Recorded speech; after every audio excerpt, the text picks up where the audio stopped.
Kuna watu watakuwa wako motoni, waliyadhu billah.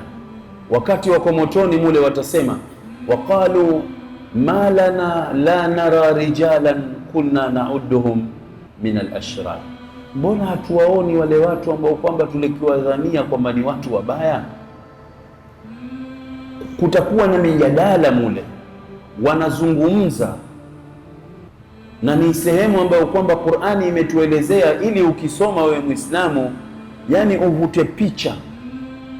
Hebu angalia kwa mfano, watu wako kwenye ma'aridh, kwenye saha ya Kiyama, sheitani anapewa nafasi azungumze, baada ya kwamba Allah subhanahu wa ta'ala kisha hukumu kwamba hawa wende huku na hawa wende huku, na yeye atapewa nafasi azungumze.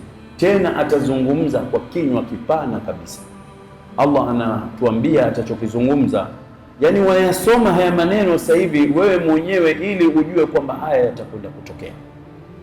Allah anasema, waqala ash-shaytanu lamma qudiya al-amr, na atasema shetani pale itapohukumiwa amri ya Mwenyezi Mungu, haya nyie nendeni peponi, na wale wengine wabaya wataambua haya fayakuma hu jamia, ambao nendeni motoni.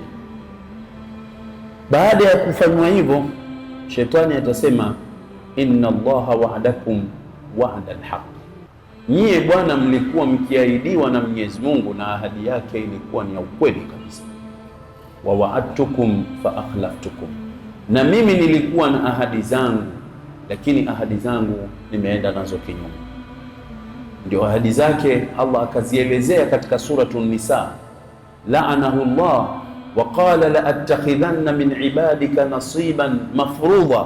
Huyu amelaaniwa na Mwenyezi Mungu, lakini akala kiapo akasema, mimi nitachukua fungu langu katika waja wako, wala udhillannahum, nitawapoteza, wala umanniyannahum, nitawapa matumaini, wala amurannahum, na nitawaamrisha, wala amurannahum fala yughayyirunna khalqa Allah, na wengine watabadilisha maumbile ya Mwenyezi Mungu subhanahu wa ta'ala. Waman yattakhidhi ash-shaytana waliyan min duni llahi, na yeyote ambaye kwamba atakayemfanya sheitani ni kipenzi kinyume cha Mwenyezi Mungu, ana nini?